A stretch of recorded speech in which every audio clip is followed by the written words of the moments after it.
What's your name? Gary, huh? It's my game. We put everything into this. Those that can do it and succeed. How to fix it. This city has been just a my home cookbook. for It's part of Being hit here. With the latest global news and insightful documentary. transition. Understanding the But if you ask them know me. I know they blow trees, only lonely me.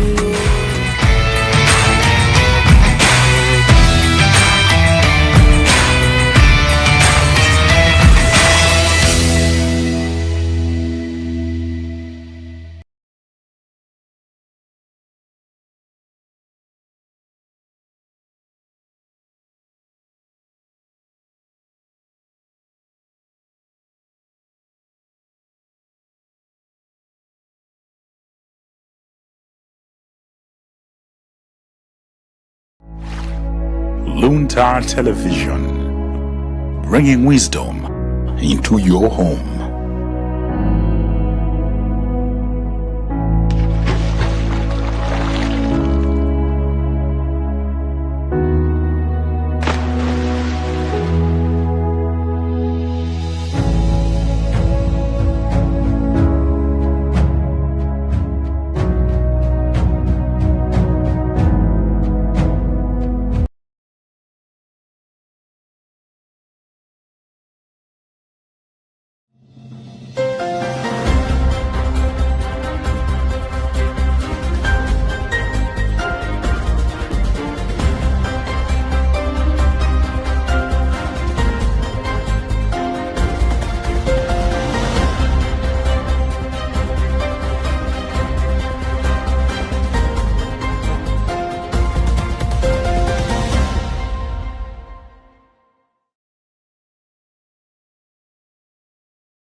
Glad you could join us for 7:30 News Bulletin. My name is Vales Chizombe. First, the headlines.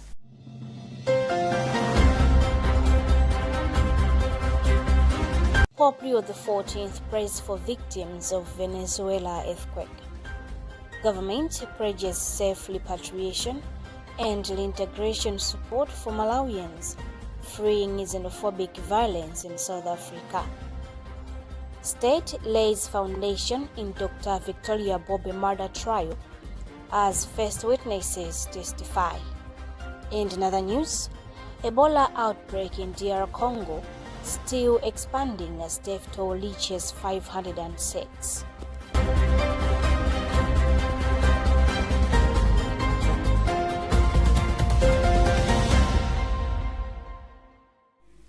We have more stories coming up. Do stay with us.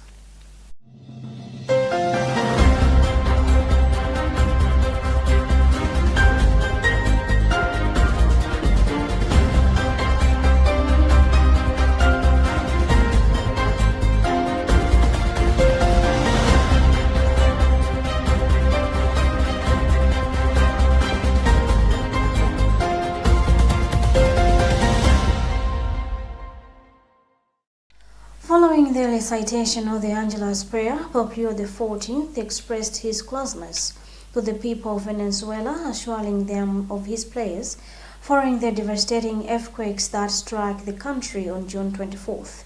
Addressing pilgrims in Spanish, the Pope remembered the victims and all those affected by the tragedy. We have a Vatican News report read by Patrick Popper. The Holy Father continued to pray for the victims of the earthquake and for the people of Venezuela, asking the Lord to sustain them during this time of great hardship as the nation continues to mourn. The death toll from the twin earthquakes has risen to nearly 30,000, marking the disaster as one of the deadliest in Latin America's recent history. The epicenter was in La Guaira, about 40 kilometers from the capital, Caracas, where widespread destruction has left thousands displaced and many communities in ruins. As international rescue teams gradually conclude their search for survivors trapped beneath collapsed buildings, many families remain homeless and are living in temporary shelters under difficult conditions. Relief efforts continue as authorities and humanitarian organizations respond to the immense needs of those affected. The Pope also recalled the beatification of Father Francis Xavier, celebrated on July 2 at the Tassisei Shrine in Vietnam. The priest, who was killed in 1946 out of hatred for the faith, was beatified during a ceremony presided over by Cardinal Luis Antonio, Pro-Prefect of Dicastery for Evangelization. Presenting the new blessed as a model for Christians, Pope Leo XIV highlighted that Father Francis Xavier closeness to the people and his missionary zeal, holding up him as an example of faithful service and dedication to the gospel. Concluding his remarks, the Holy Father greeted the pilgrims gathered in St. Peter's Square. Speaking in Portuguese, he welcomed pilgrims from Brazil and the choir of the University of Merida in Venezuela. He also extended a greeting to several groups from Poland, as well as the Italian faithful from Bellagio on Lake Como and from Sicily.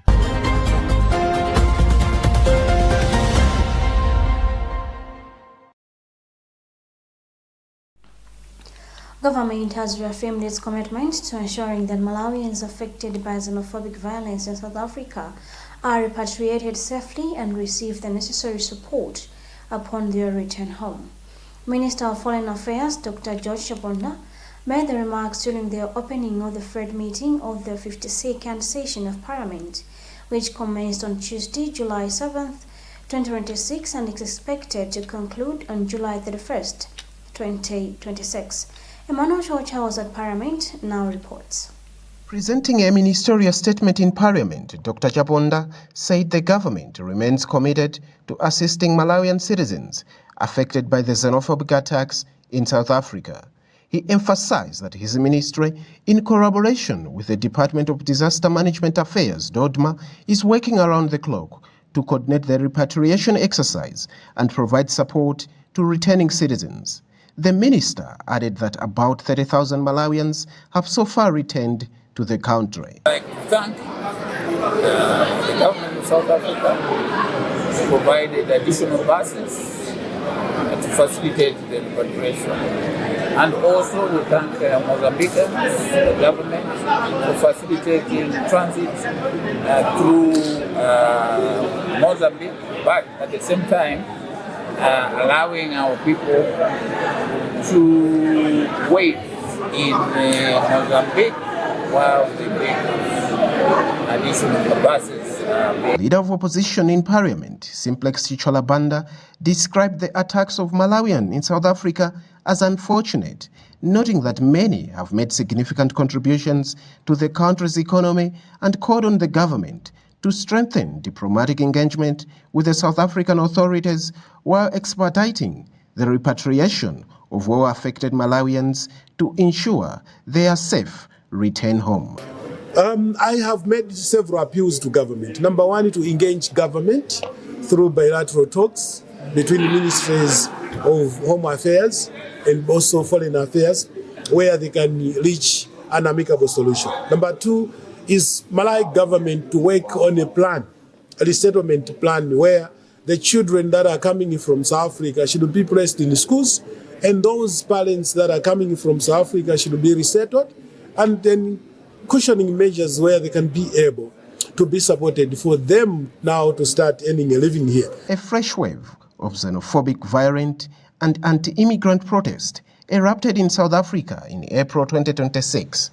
The unrest intensified after the vigilant group Operation Dudula reported issued a deadline for undocumented immigrants to leave the country by June 30, leading to the renewed attacks on foreign nations, including Malawians. For Luntha News in Lilongwe, this is Emmanuel Chocha.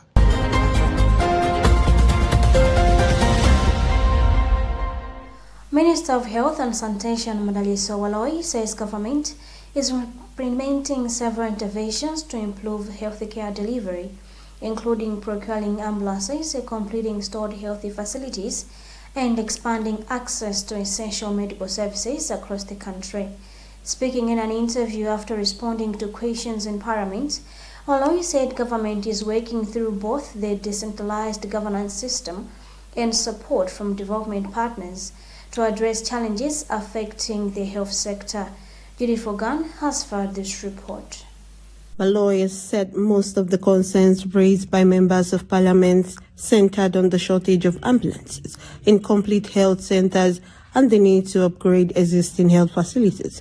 She encouraged MPs to work with district councils and constituency development to prioritize health projects under the decentralized development framework.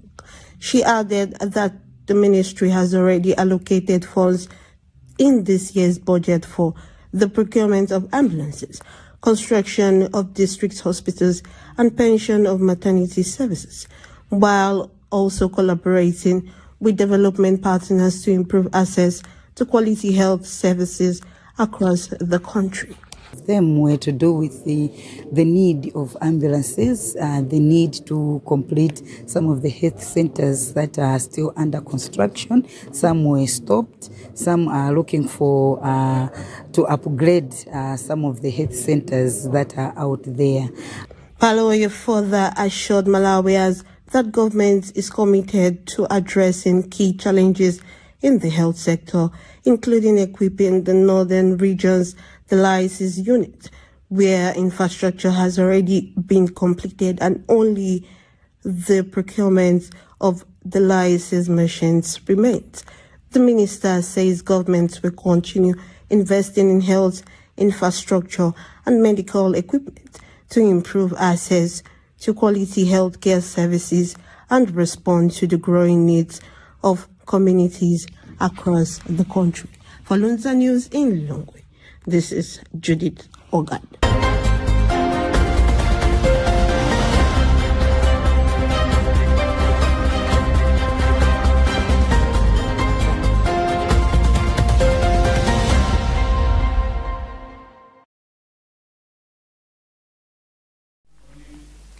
The state says it has laid a strong foundation in the murder trial of Dr. Victoria Bobby after presenting its first witnesses before the High Court in Blantyre, who detailed how the fatal robbery unfolded and identified some of the accused persons.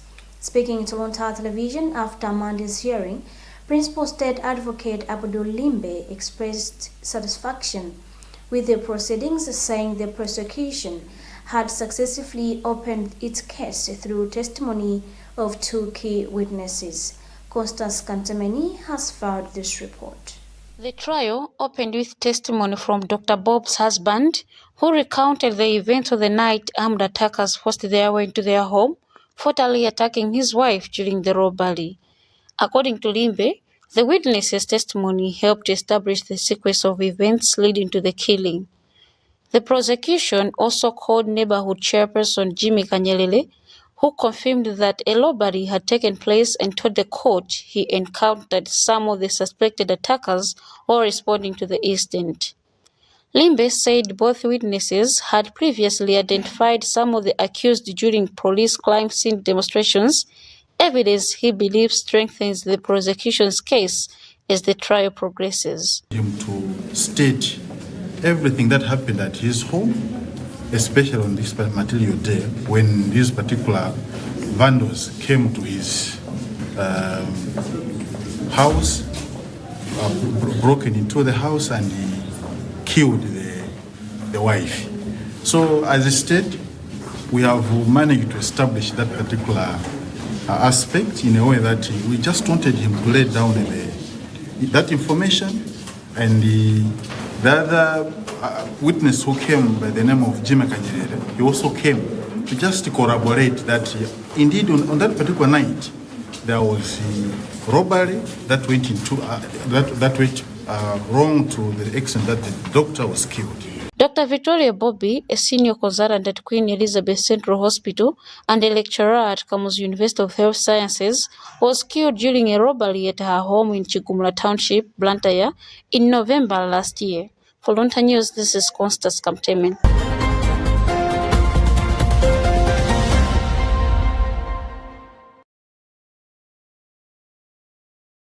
Remember, you're watching Luntha News, coming to you live from Bishop Navy Media Center in area 2, Lilongwe.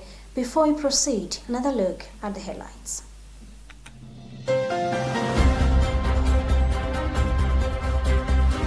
Pope Leo XIV prays for victims of Venezuela earthquake. Government pledges safe repatriation and reintegration support for Malawians fleeing xenophobic violence in South Africa. State lays foundation in Dr. Victoria Bobbe murder trial as first witnesses testify. And in other news, Ebola outbreak in DR Congo still expanding as death toll reaches 506.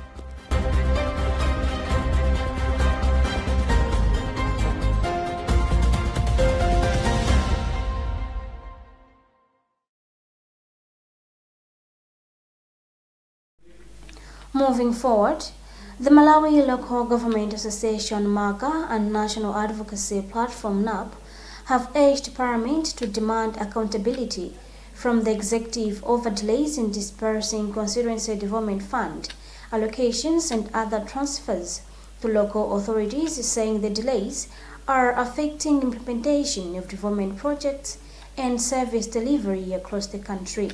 MAGA Executive Director Harold Nkandawile made the remarks as Parliament resumes its deliberations today, with local councils yet to receive CDF allocations approved under the 2026-2027 national budget. Gift Kalonga has filed this report. Said Parliament must ensure the executive complies with the Appropriation Act by implementing the approved budget. He acknowledged that cash flow challenges may affect full disbursement of funds, but said government should still meet acceptable levels of budget implementation. He also urged lawmakers to monitor both development and operational transfers to local authorities, saying councils need adequate funding in both areas to effectively deliver services and implement development projects. Therefore, it refers that members of parliament are supposed to provide checks to the government as to what extent are they complying with the approved estimates, much as we understand that unapproved estimates may not be disbursed 100% because of cash flow challenges, but we are standing at the point of a zero disbursement in terms of development funds. NAP chairperson Benedicto Kondowe said the national budget is a law that must be complied with. He said the failure to disburse CDF allocation requires Parliament to hold the executive accountable, as the delays are affecting Council's implementation of approved plans and projects. We are aware that the 2026-2027 approved budget had a provision for 5 billion for CDF, which currently is reported not to have been disbursed any part of that money. I think this does not signal a positive good gesture by government, and therefore Parliament has obligation to make sure that the executive accounts for its omission. Reacting to the matter, Minister of Local Government Dr. Benny Piri said the government will begin disbursing CDF allocations, reaffirming its commitment to decentralization, accountable governance, and inclusive socio-economic development through a reformed CDF designed to ensure transparent, equitable, and sustainable resource distribution while strengthening accountability, transparency, technical oversight, and citizen participation. The reformed CDF is one of the flagship initiatives of the government aimed at accelerating service delivery and ensuring that development reaches every constituency in a transparent, equitable, and sustainable manner. Right Honourable Speaker, sir, the reformed CDF was introduced to address weaknesses identified in the previous implementation framework, while strengthening accountability, transparency, technical oversight, and citizen participation. The DPP-led government promised to increase the CDF to 5 billion kwacha, and the allocation was included in this year's fiscal plan. For Luntha News in Lilongwe, this is Gift Kalonga.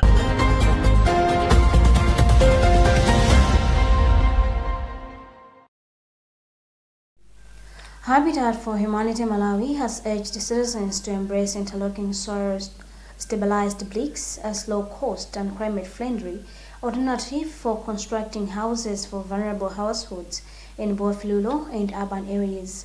The organization's program director, Mavuro Kolowa, said clean construction is becoming increasingly important as communities continue to face the effects of climate change, including floods, El Nino-induced weather conditions, displacement, and damage to infrastructure. Chaita Chilanga has filed this report. Speaking in an interview with Luntha television, Kolowa said adopting environmentally friendly construction methods would help address some of the challenges affecting communities while promoting sustainable development.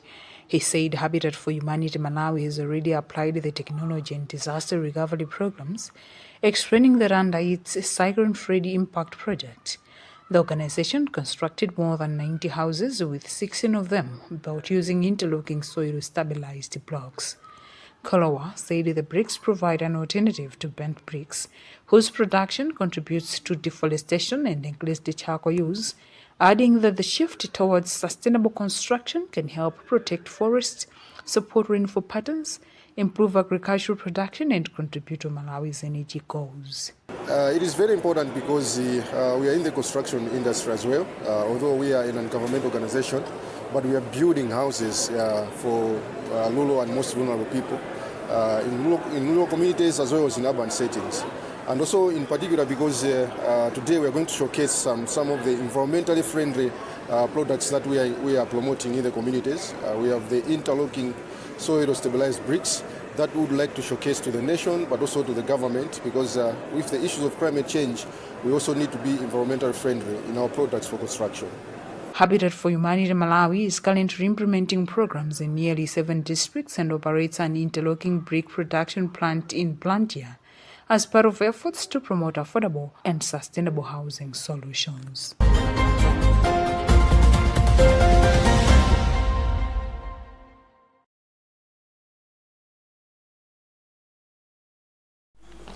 UTM Party President Sokabambe has strongly condemned the recent increase in public university fees, describing it as a direct attack on the future of Malawians' youth and a betrayal of equal opportunity.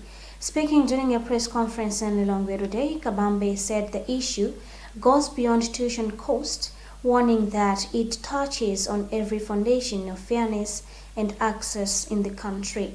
Kabambe, who was joined by senior party officials, including his running mate in the September 2025 general elections, Matthews Ntumbuka, said the 100% increase in fees from 600,000 kwacha to 1.3 million per academic year is shocking, heartless, and economically reckless. He urged that public universities in Malawi have historically served as a great equalizer, giving children from diverse backgrounds, rural farmers, market vendors, civil servants, and security personnel an equal chance to succeed through education. Here's part of what Kabambe said. So to maintain 4 million kwacha, a child in a public university, Malawians cannot afford it. So it is not a right policy for this nation, and that's why we are rejecting it. We are asking government to revert back to the old fees, if not scrap them off completely, and equally review. Actually, they should have been reviewing their 2014 policy, because when you go into public universities today, many of our students are sleeping in very, very unsafe and unhealthy conditions. The food they are eating is completely unhealthy. A lot of them are suffering out there in public universities. They need to have reviewed that. If they honestly and sincerely reviewed that, they should have also thought about improving that aspect as well. So we are saying that rather than increasing the fees, their key argument is let's go and increase the loans board, the loans that are loans board institution. But we're saying loans are not a solution. And I could say this without fear of any contradiction as an economist.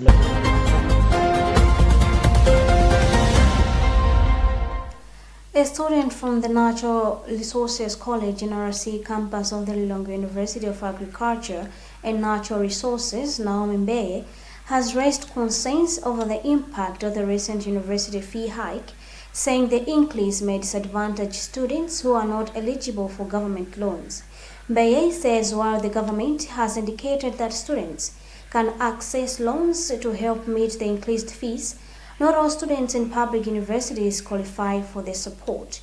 She cites students pursuing diploma and certificate programs as some of those affected, explaining that Luana-only degree students are eligible for government loans, leaving diploma and certificate students to rely on parents, guardians, or other sources of funding to pay their fees. Mbeye explains. All right, the first impact is that not everybody is eligible to apply for the loans board, since the government say that despite the raising of the fees, they will be able to help the students since they give loans. So not everybody in the public universities is eligible for the loan. A good example is from the people who are there for only diplomas and certificates. For example, at our school, only the people who are doing degree are eligible for a loan, whilst the rest who are doing diplomas and certificates only, they don't get any loan. They're supposed to fund the fees themselves through their parents or guardians or some other like non-government organizations. So the raising of the fees has will bring a little bit of an impact, since I can give an example of last semester. What was happening, we had a number of students who were needy and were supposed to raise funds so that they can write their end of semester exams.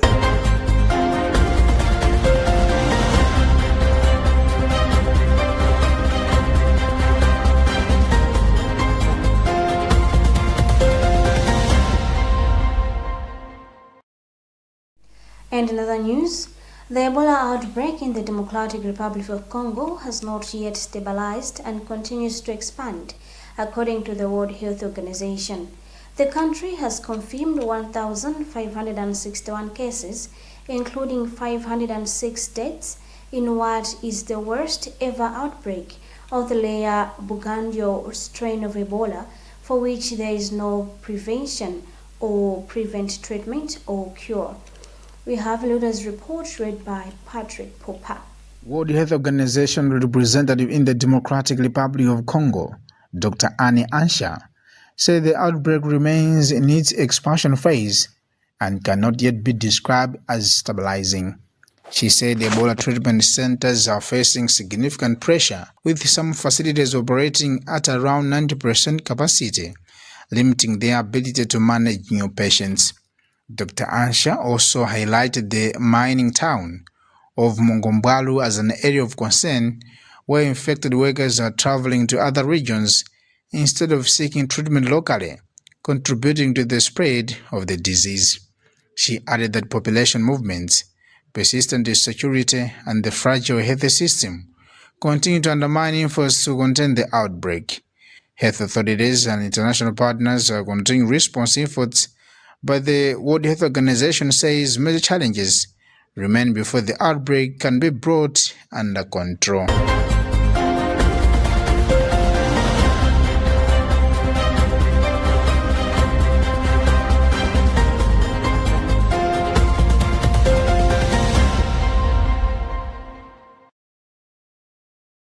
Now we give you the weather update by Charity Mapondo. A lovely evening to you all. It's time for weather update. But firstly, let us look at the observed minimum temperatures. So we have Nika, which has recorded the lowest minimum temperature of about 6 degrees Celsius, 7 from Mwazisi, 8 from Mulanje, 9 from Bolero, but Vumbwe and Kia have recorded about 10 degrees Celsius. We should expect cold to very cold conditions to persist tonight and tomorrow morning, but warm and partly cloudy conditions also anticipated in the afternoon. We should expect Mwela winds to continue blowing over Lake Malawi and other water bodies, but will start weakening from tomorrow evening. All these conditions are due to the influence of fairly moist southeasterly air mass from Indian Ocean into our country. As for tonight, expect partly cloudy conditions over the southern part of our country, but few clouds are expected over the central as well as northern parts. Tomorrow morning, very cold conditions are anticipated over some areas, and Mzuzu is expected to reach a minimum temperature of about 8 degrees Celsius, 11 over Kasungu and Lilongwe, but 13 over Luntha. The same morning, expect occasionally windy conditions and partly cloudy with a chance of isolated rain showers, mainly over some lakeshore areas.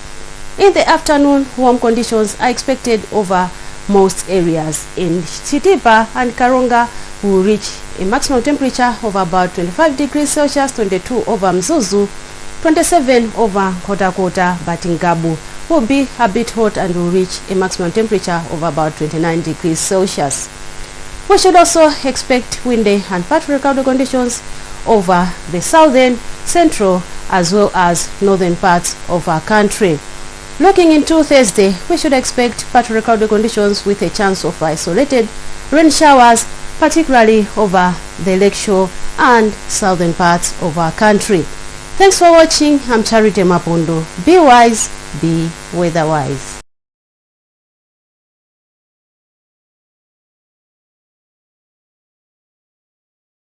That concludes our today's news bulletin. Before we leave you, another look at the headlines.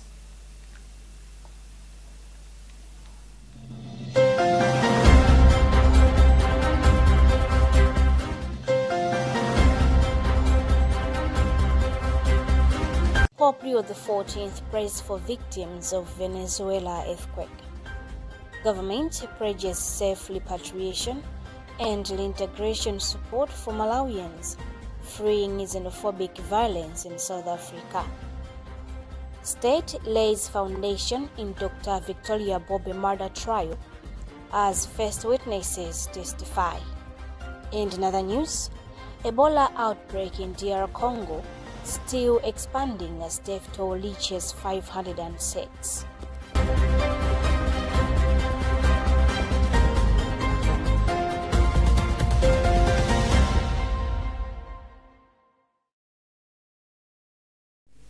I've been Fales Chizombe. Thank you so much for watching. Keep it Luntha TV and goodbye for now.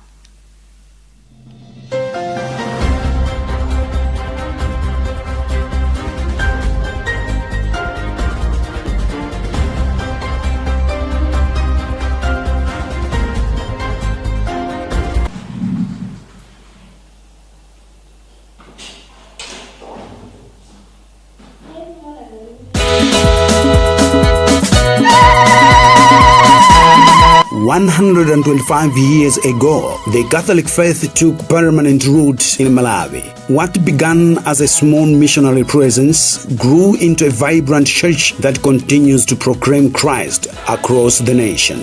For 125 years, the Catholic Church in Malawi has evangelized, educated, healed, and served communities with faith and love. Rooted in Christ, sent for mission, celebrating 125 years of evangelization in Malawi. With gratitude to God, the Malawi Conference of Catholic Bishops, MCCB, announces the national celebration of 125 years of the permanent establishment of the Catholic Church in Malawi. The celebration will take place at St. Mary's Parish, Nzama, in the Diocese of Dedza, the first Catholic parish to be established in Malawi, where the Catholic Church firmly planted its roots in our nation.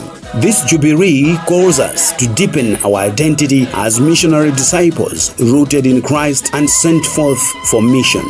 This historic celebration will be presided over by Archbishop Fortunatus Nwachuku, attending as the special delegate of the Holy See.